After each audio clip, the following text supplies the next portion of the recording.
Good morning students. हमारी जो last class हुई थी उसमें हमने फर्स्ट यूनिट का लास्ट टॉपिक नैनो बायोटेक्नोलॉजी को डिस्कस किया था। नेक्स्ट हम लोग अपना नई यूनिट स्टार्ट कर रहे हैं, यूनिट सेकंड, और यूनिट सेकंड का फर्स्ट टॉपिक है bacterial and viral genome organisation.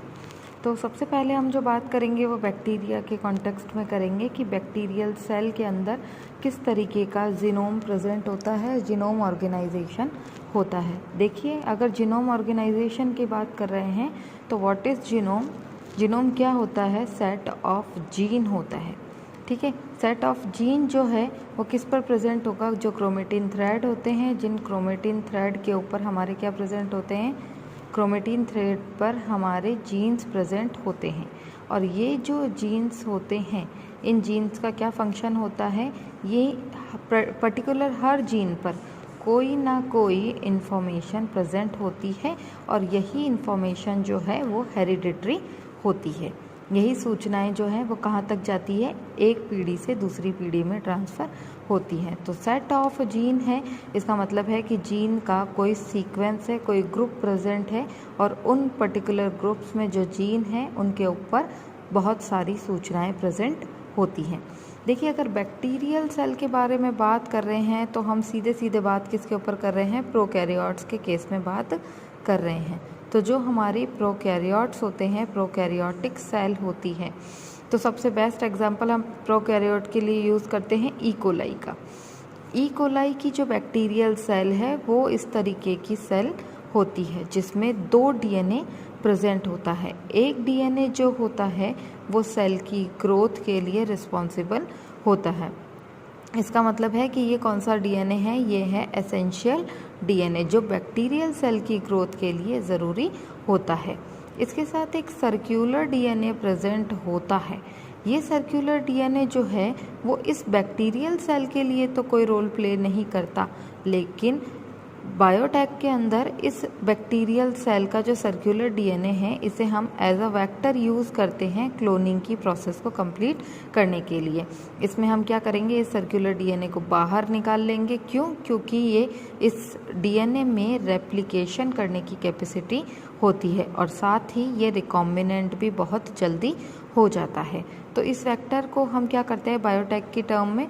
Biotech की लैब में हम इस बैक्टीरियल डीएनए को सेपरेट करते हैं, देन हमारा डिज़ायरेबल यहाँ पर कट लगा करके इस पार्ट को अलग कर लेते हैं और अपना डिज़ायरेबल डीएनए जो है वो इसके अंदर हम इंसर्ट करा देते हैं। जब डिज़ायरेबल डीएनए इसके अंदर इंसर्ट करा देते हैं तो ये किस तरीके का डीएनए हो जाता है? ये बन जाता है रिकॉम्बिनेंट डीएनए, रिकॉम्बिनेंट डीएनए। ठीक है, अगर हम बात करें प्रोकैरियोट, ये तो था कि हम क्या काम करते हैं इस डीएनए से। इस डीएनए से हम रिकॉम्बिनेंट डीएनए बनाते हैं और इस रिकॉम्बिनेंट डीएनए की हम मल्टीपल कॉपीज़ बनाते हैं। क्यों? क्योंकि उसमें हमारा डिज़ायरेबल कैरेक्टर प्रेजेंट होता है। तो हम उसकी मल्टीपल कॉपीज़ बना लेंगे, उसकी क्लोनिंग कर लेंगे और क्लोनिंग करने से हमारे पास जो मल्टीपल कॉपीज़ आएंगी हम उसे स्टोर कर लेंगे। जिस जगह स्टोर किया जाता है वो कहलाती है cDNA लाइब्रेरी या कॉम्प्लीमेंट्री डीएनए लाइब्रेरी। तो ये हम डीएनए का यूज़ वहाँ पर करते हैं। लेकिन अगर बैक्टीरियल सेल के जीनोम की बात कर रहे हैं तो जीनोम में ये जो सर्कुलर डीएनए होता है ये एक फॉर्म में प्रेजेंट होता है और उस फॉर्म को हम कहते हैं nucleoid. What is nucleoid? Nucleoid जो होता है वो न्यूक्लियस लाइक स्ट्रक्चर ही होती है, लेकिन वो इर्रेगुलर शेप की होती है और प्रोकैरियोट्स में प्रेजेंट होती है। इर्रेगुलर शेप किस लिए होता है? क्योंकि उस न्यूक्लियोइड पर कोई भी न्यूक्लियर मेम्ब्रेन प्रेजेंट नहीं होती, इसलिए उस न्यूक्लियोइड का जो शेप है वो इर्रेगुलर होता है। यहाँ पर क्या प्रेजेंट होता है? यहाँ पर भी डीएनए प्रेजेंट होता है और बहुत लंबा डीएनए होता है, इसीलिए उस डीएनए को इस तरीके से नहीं रखा जा सकता, उसका सुपर कॉइलिंग होना ज़रूरी है। सुपर कॉइलिंग मीन्स अति कुंडलन होना, क्योंकि बहुत लंबा डीएनए है। बहुत लंबा डीएनए इट मीन्स वहाँ पर मिलियंस में, ठीक है, मिलियंस में बेस पेयर्स प्रेजेंट होंगे, मिलियंस में इंफॉर्मेशन प्रेजेंट होगी, तो ये इस तरीके से लीनियर फॉर्म में नहीं रह सकता, इसीलिए इसका सुपर कॉइलिंग होना ज़रूरी। तो इस तरीके की सुपर कॉइल्ड स्ट्रक्चर जो होती है वो इस प्रोटीन कवर के अंदर के अंदर की तरफ ही रहती है। तो न्यूक्लियोइड क्या होता है, बैक्टीरियल सेल में प्रेजेंट होता है, इर्रेगुलर शेप का होता है क्योंकि इस पर किसी भी तरीके के न्यूक्लियर मेम्ब्रेन नहीं होती। साथ ही इसका फंक्शन जो है वो न्यूक्लियस की तरह ही है। यहाँ पर भी बहुत सारा डीएनए प्रेजेंट होता है और वो डीएनए जो है वो सुपर कॉइलिंग फॉर्म में रहता है। तो ये डीएनए सुपर कॉइलिंग फॉर्म में रहेगा तो ये क्या काम करेगा, ये काम करेगा वही इन्फॉर्मेशन को एक जनरेशन से नेक्स्ट जनरेशन में ट्रांसफ़र करने की, क्योंकि ये जो डीएनए है वो ही यहाँ पर जेनेटिक मटेरियल है। देखिए जो न्यूक्लियोइड का स्ट्रक्चर होता है, अगर हम देखें कि न्यूक्लियोइड जो स्ट्रक्चर है उसमें आउटर मेम्ब्रेन प्रोकैरियोट्स के केस में जो प्लाज्मा मेम्ब्रेन होती है, क्योंकि न्यूक्लियर मेम्ब्रेन तो होती नहीं है, तो न्यूक्लियर मेम्ब्रेन के जो प्लाज्मा मेम्ब्रेन है उस प्लाज्मा मेम्ब्रेन का जो सेल एनवलप है, ये विजिबल क्यों नहीं हो रहा है, देखिए जो न्यूक्लियोइड होता है तो ये सेल एनवलप है और इस सेल एनवलप पर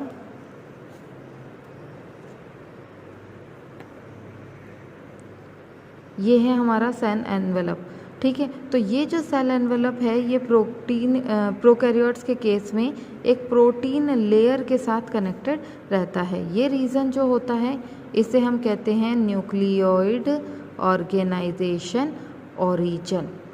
न्यूक्लियोइड ऑर्गेनाइजेशन ओरिजिन क्यों, क्योंकि ये हमारी प्लाज्मा मेम्ब्रेन है और ये जो हमारा डीएनए है ये इस प्लाज्मा मेम्ब्रेन से ही कनेक्टेड रहता है। ये हमारा क्या है, डीएनए प्रेजेंट है और इस डीएनए के साथ में कुछ बाइंडिंग प्रोटीन्स प्रेजेंट होती है, कुछ प्रोटीन्स बंधी हुई होती हैं, तो ये कहलाती है डीएनए बाइंडिंग प्रोटीन।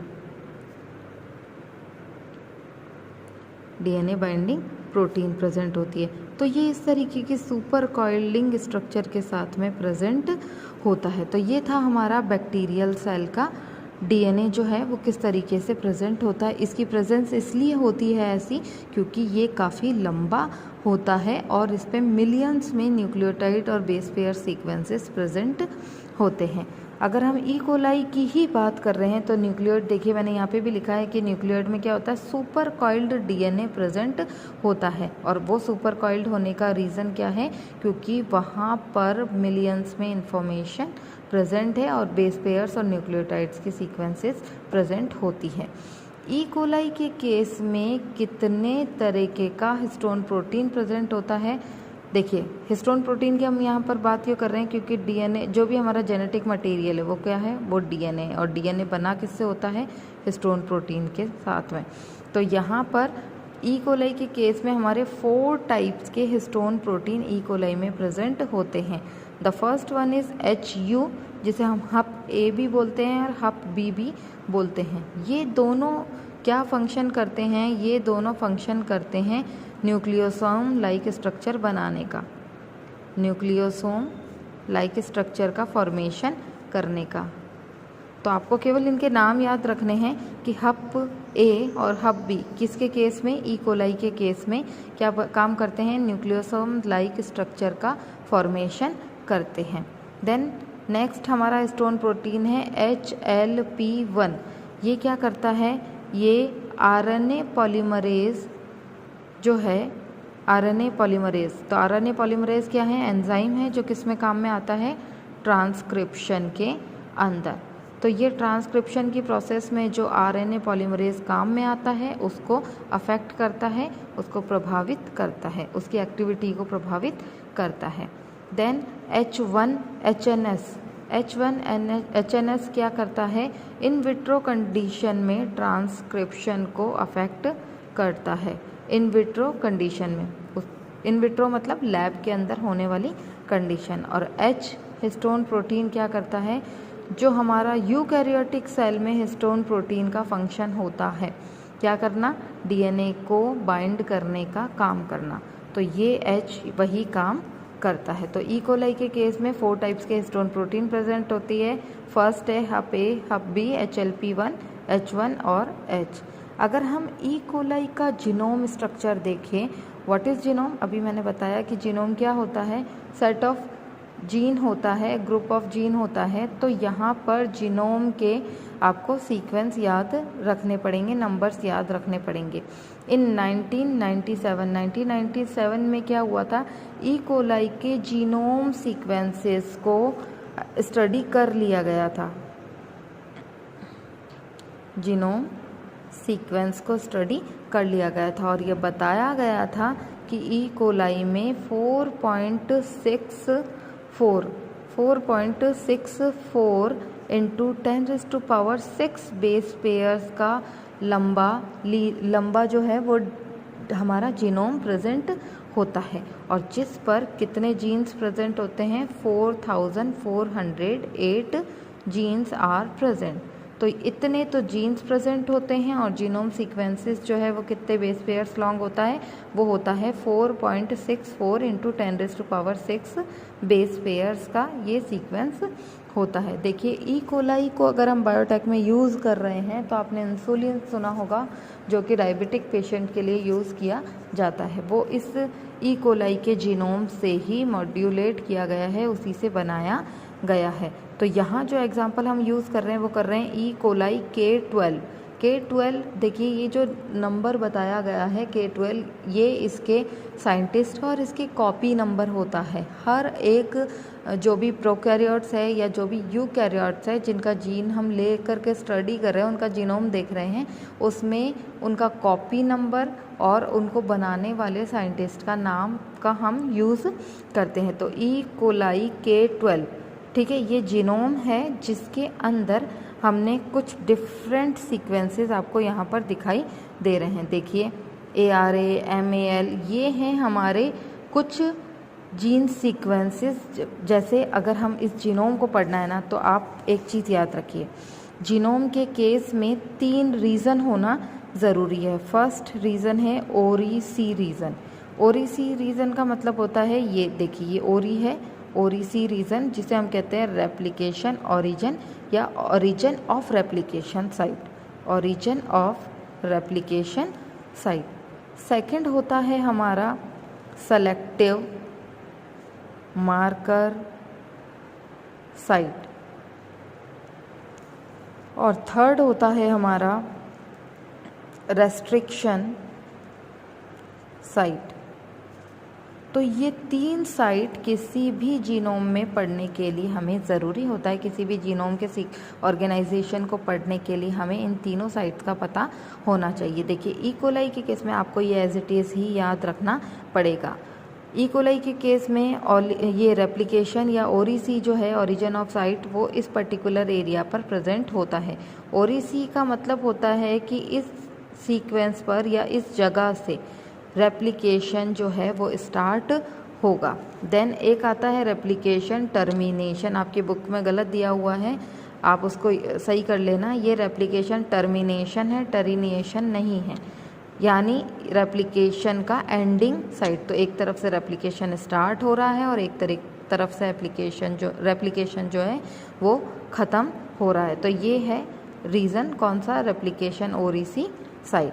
देन हमारा selective marker site. What is selective marker sites? ऐसी साइट्स जहाँ पर कुछ पैलिएंड्रोमिक सीक्वेंस प्रेजेंट होते हैं, और ऐसा साइट जिन पर जो भी हमारा रेस्ट्रिक्शन एंडोन्यूक्लियस एंजाइम है वो आकर के एक्टिविटी करता है, तो वो हमारे सेलेक्टिव मार्कर साइट्स होते हैं। ये रेजिस्टेंस शो करते हैं किसी और के लिए। जैसे मान लीजिए अभी हम आगे जो बैक्टीरिया पढ़ेंगे PBr322, तो उस बैक्टीरियल के अंदर कुछ पर्टिकुलर साइट्स होती हैं जो कि कुछ एंटीबायोटिक्स के लिए रेजिस्टेंस शो करती है। रेजिस्टेंस शो करना मतलब प्रतिरोधकता प्रदर्शित करना। तो वो रेजिस्टेंस शो करती है कि उस पर किसी और चीज़ का असर नहीं होता है। तो ये जो साइट्स प्रेजेंट होती हैं, किस में प्रेजेंट होती है? ये हमारी सेलेक्टिव मार्कर साइट्स होती हैं। और रेस्ट्रिक्शन साइट्स तो अंडरस्टूड है, कटिंग साइट्स होगा, क्लोनिंग साइट्स बोलेंगे इसको। ये हमारा कटिंग साइट है जहाँ से ये रेस्ट्रिक्शन एंडोन्यूक्लियस एंजाइम आकर के एक्टिविटी करता है। जैसे मान लीजिए ये रेस्ट्रिक्शन एंडोन्यूक्लियस एंजाइम है जिस पर कुछ बेस पेयर सीक्वेंस है। ये कहाँ आकर के क्लीवेज करेगा, ये कहाँ आकर के कटिंग लगाएगा? यहाँ पर किसी भी एरिया में जहाँ पर इसका बेस पेयर सीक्वेंस जो है वो इसके यहाँ पर सेम बेस पेयर सीक्वेंस होगा तो ये इस पर्टिकुलर सीक्वेंस पर ही कट लगा देगा। अगर इसका कॉम्प्लीमेंट्री सीक्वेंस होता तो ये क्या होता, ये यहाँ आकर के ऐड हो जाता, लेकिन यहाँ पर हम इसका कॉम्प्लीमेंट्री सीक्वेंस नहीं, सेम सीक्वेंस, इस पर भी वही सीक्वेंस होना चाहिए और इस पर भी वही सीक्वेंस होना चाहिए। तो ये क्या करेगा, ये कट लगा देगा और यहाँ पर आकर कटिंग करने का काम ये क्या करेगा, यहाँ से कर देगा। तो ये थे हमारे 3 साइट्स, ओरी साइट, सेलेक्टिव मार्कर साइट्स और रेस्ट्रिक्शन साइट। इसके साथ ही जब हम बात कर रहे हैं ई कोलाई के बैक्टीरियल जो है उसके लिए, तो यहाँ पर जो सर्कुलर डीएनए प्रेजेंट होता है वो सिंगल स्ट्रैंड तो होता नहीं है, वो कैसा होता है, वो डबल स्ट्रैंड स्ट्रक्चर होती है। तो इस डबल स्ट्रैंड स्ट्रक्चर में अगर ये इसी तरीके से डबल स्ट्रैंड रहेगा तो यहाँ पर किसी भी तरीके का ना तो ट्रांसक्रिप्शन हो पाएगा और ना ही यहाँ पर कोई रेप्लिकेशन की प्रोसेस हो सकेगी। जबकि हम अगर बैक्टीरियल सेल को काम में ले रहे हैं तो काम में इसीलिए लिया जाता है ताकि हम रेप्लिकेशन करा सके, ताकि हम ट्रांसक्रिप्शन करा सके। तो अगर ये डबल स्टैंडर्ड फॉर्म में रहेगा तो यहाँ पर रेप्लिकेशन और ट्रांसक्रिप्शन की प्रोसेस नहीं होगी। इसके लिए क्या होगा, इसका सिंगल स्ट्रैंड होना ज़रूरी है और सिंगल स्ट्रैंड करने के लिए हमें क्या करवाना पड़ेगा, रेस्ट्रिक्शन एंडोन्यूक्लियस एंजाइम की एक्टिविटी करवानी पड़ेगी। तो रेस्ट्रिक्शन एंडोन्यूक्लियस एंजाइम की जब हम इस पर एक्टिविटी कराते हैं तो कौन से टाइप का रेस्ट्रिक्शन एंडोन्यूक्लियस एंजाइम हम यूज़ कर रहे हैं, जैसे फर्स्ट में किया जाता है टाइप 1, ठीक है, टाइप 1 रेस्ट्रिक्शन एंडोन्यूक्लियस एंजाइम जिसे हम कहते हैं टोपो आइसोमरेज एंजाइम। ये टोपो आइसोमरेज एंजाइम क्या करेगा, इसकी जो सुपर कॉइलिंग है उसको अनवाइंड करने की कोशिश करेगा। इसके साथ एक फर्स्ट टाइप का तो ये यूज़ कर लिया, देन अगेन हम टाइप 2 यूज़ करेंगे और ये टाइप 2 क्या करेगा, ये जो सुपर कॉइलिंग हो रखी है उसको अनवाइंडिंग करने की कोशिश कर रहा है, उसकी कुंडलन जो है उसको खोलने की कोशिश कर रहा है। तो बहुत सारी एनर्जी चाहिए और एनर्जी जो चाहिए वो किस फॉर्म में होगी, एटीपी की फॉर्म के अंदर होगी। तो ये क्या करेगा, अनवाइंड करने की कोशिश करता है और जो एटीपी जो है उसको प्रोवाइड करने की कोशिश करेगा। तो टाइप 2 टोपो आइसोमरेज ही है और इसमें भी हमें जो एटीपी की ज़रूरत है वो एटीपी ये टाइप 2 प्रोवाइड कराएगा। इसके कारण क्या होगा, एक नेगेटिव इफेक्ट होता है और उसे हम कहते हैं negative super coiling. Negative super coiling में क्या है कि अनवाइंडिंग जो है वो इस पर्टिकुलर एरिया से हो रही थी, रेस्ट्रिक्शन एंडोन्यूक्लियस की एक्टिविटी से एटीपी इसने प्रोवाइड करा दी, तो ये इस तरीके की बंच बना लेते हैं। अगर ये नेगेटिव नहीं होता तो क्या होता, ये पॉजिटिव होता और पॉजिटिव में ये पूरी तरीके से सिंगल स्ट्रैंड डीएनए में कन्वर्ट हो जाता।